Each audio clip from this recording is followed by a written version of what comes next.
Hello friends, subscriber பார்த்தீங்கன்னா மதன்ராஜ்ன்ற subscriber இது on ஆகலை, ஒரு 10 months ஆச்சு யூஸ் பண்ணி அப்படின்னு சொல்லியிருக்காரு. இது ஏர்பாட்ஸில் பேட்ரி நிற்கல, இது ரீசெட் பண்ணாலும் இது மாதிரி ரெட் கலரில் காட்டுதுன்ற மாதிரி சொல்லியிருக்காரு. நெக்ஸ்ட்டு பார்த்தீங்கன்னா இந்த டெர்மினல் எல்லாமே பிளாக் ஆகிட்டுருக்கு. இந்த 2 டெர்மினல், சார்ஜிங் டெர்மினல் ப்ளஸ் இங்கேயுமே ஃபுல்லாக பிளாக் ஆகிருக்கு. இதை க்ளீன் பண்ணோம். அதே மாதிரி பேட்ரி பேக்கப்புமே நிற்கல, அப்போத்தில் தான் யூஸ் பண்ணலன்ற மாதிரி சொல்லியிருக்காரு. ஸோ பேட்ரி ரெண்டுமே கம்ப்ளைண்ட்டு, பேட்ரி ரீப்ளேஸ் பண்ணணும். இது டெர்மினலில் பார்த்தீங்கன்னா ஐபி அடித்து க்ளீன் பண்ணிக்கலாம். நார்மல் ப்ரஷ் இல்லை ஏதாவது கிளாத் வச்சு க்ளீன் பண்ணிக்கலாம். அதே மாதிரி இந்த டெர்மினலையுமே ப்ராப்பராக ஐபி போட்டு க்ளீன் பண்ணிக்கலாம். இந்த டெர்மினல்லாம் ஐபி போட்டு நார்மல் ப்ரஷ் வச்சு க்ளீன் பண்ண போகல. ஸோ இது மாதிரி டியூசர் வச்சு இங்கே கொஞ்சம் லைட்டாக ப்ரெஷர் கொடுத்து க்ளீன் பண்ணால் ப்ராப்பராக க்ளீன் ஆகிடுது.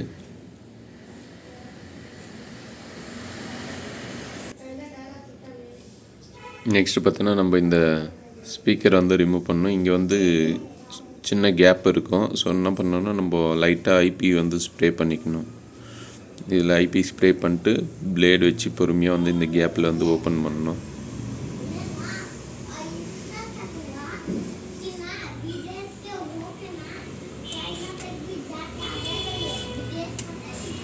இது பார்த்திங்கன்னா ஸ்ப்ரே பண்ணும்போது இந்த ஸ்பீக்கர் ஹோலில் ஸ்ப்ரே பண்ணிடக்கூடாது. ஸோ சைடில் தான் இந்த இடத்துல ஸ்ப்ரே பண்ணி இப்போ இது இப்படி வச்சுட்டு இந்த கேப்பில் நைஃப் பொறுமையாக வச்சு அப்படியே கேப்பை க்ரியேட் பண்ணி ஓப்பன் பண்ணணும். பொறுமையாக இந்த கேப்பில் இன்சர்ட் பண்ணிங்கன்னா இது மாதிரி அப்படியே சுற்றி கேப்பை க்ரியேட் பண்ணி மறுபடியும் ஓப்பன் பண்ணிக்கலாம்.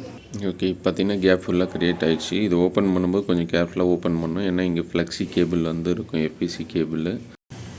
ஸோ இப்போ பார்த்திங்கன்னா நம்மளுக்கு இந்த உள்ளே இருக்கிற பேட்டரியை ரிமூவ் பண்ணணும்.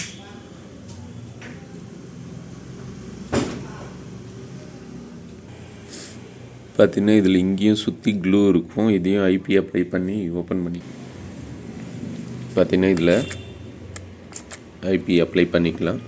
ஐபி அப்ளை பண்ணிட்டு இந்த சுற்றி இருக்கிற க்ளூ நம்ம பொறுமையாக டியூசர் வச்சு ரிமூவ் பண்ணிக்கணும் இந்த க்ளூவை. அதுக்கப்புறம் தான் உள்ளே இருக்கிற பேட்டரி வெளியே எடுக்க முடியும். இங்கே பார்த்தீங்கன்னா உள்ளே இருக்கிற க்ளூலாம் ப்ராப்பராக க்ளீன் பண்ணி எடுத்துட்டோம். நெக்ஸ்ட் பார்த்திங்கன்னா இந்த பேட்டரி ரிமூவ் பண்ணணும். இந்த ஹோல்டர் இங்கே லைட்டாக இன்செட் பண்ணி இப்படி வெளியே எடுக்கணும். அதுக்கு முன்னாடி இந்த போர்டு இந்த சைடில் எடுத்துகிட்டு இந்த பேட்டரியை இங்கே குத்தி பொறுமையாக பஞ்சர் ஆகாத அளவுக்கு எடுத்துக்கணும்.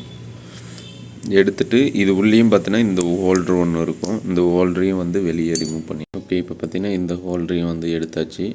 நெக்ஸ்ட் இந்த பேட்ரி பார்த்திங்கன்னா இந்த பேட்டரியில் பாசிட்டிவ் நெகட்டிவ் டெர்மினல் இருக்கும். இந்த ஒயர் அப்படியே இருக்கணும். இங்கே மட்டும் இந்த பேட்ரி சைடில் இருக்கிற இது மட்டும் டீசால்டிங் பண்ணி எடுத்துடணும். பார்த்திங்கன்னா டீசால்டிங் பண்ணி எடுத்தாச்சு. இப்போ நியூ பேட்டரியில் ப்ராப்பராக வச்சு சால்டிங் பண்ணிக்கலாம். பார்த்திங்கன்னா நியூ பேட்ரி இதில் பொலாரிட்டி கரெக்டாக சால்டிங் பண்ணிக்கலாம், பாசிட்டிவ் நெகட்டிவ். ஓகே, பார்த்திங்கன்னா பாசிட்டிவ் நெகட்டிவ் ப்ராப்பராக சால்டிங் பண்ணியாச்சு. நெக்ஸ்ட் இந்த ஹை டெம்பரேச்சர் டேப் வச்சு நம்ம இன்சுலேட் பண்ணிக்கலாம். பார்த்திங்கன்னா பேட்டரி டெர்மினல் ஃபுல்லாக ப்ராப்பராக இன்சுலேட் பண்ணியாச்சு. இப்போ உள்ளே அசம்பிள் பண்ணிக்கலாம். இதே மாதிரி தான் இன்னொரு சைடும் லெஃப்ட் சைடும் நம்ம சேம் பேட்டரி ரீப்ளேஸ் பண்ணிக்கலாம். இப்போ பார்த்திங்கன்னா 2 பேட்டரியும் ரீப்ளேஸ் பண்ணியாச்சு. இப்போ நம்மளுக்கு ப்ராப்பராக இந்த ரீசெட் பட்டன் ப்ரெஸ் பண்ணால் இந்த பேரிங் மோடுக்கு சேஞ்ச் ஆச்சு. மேலும் இது போன்ற டெக் வீடியோக்களுக்கு மறக்காமல் தமிழ் டெக் வழிமலை சேனலை சப்ஸ்கிரைப் பண்ணுங்கள். இந்த வீடியோ உங்களுக்கு பயனுள்ளதாக இருந்தால் லைக் பண்ணுங்கள், ஷேர் பண்ணுங்கள், கமெண்ட் பண்ணுங்கள். நன்றி, வணக்கம்.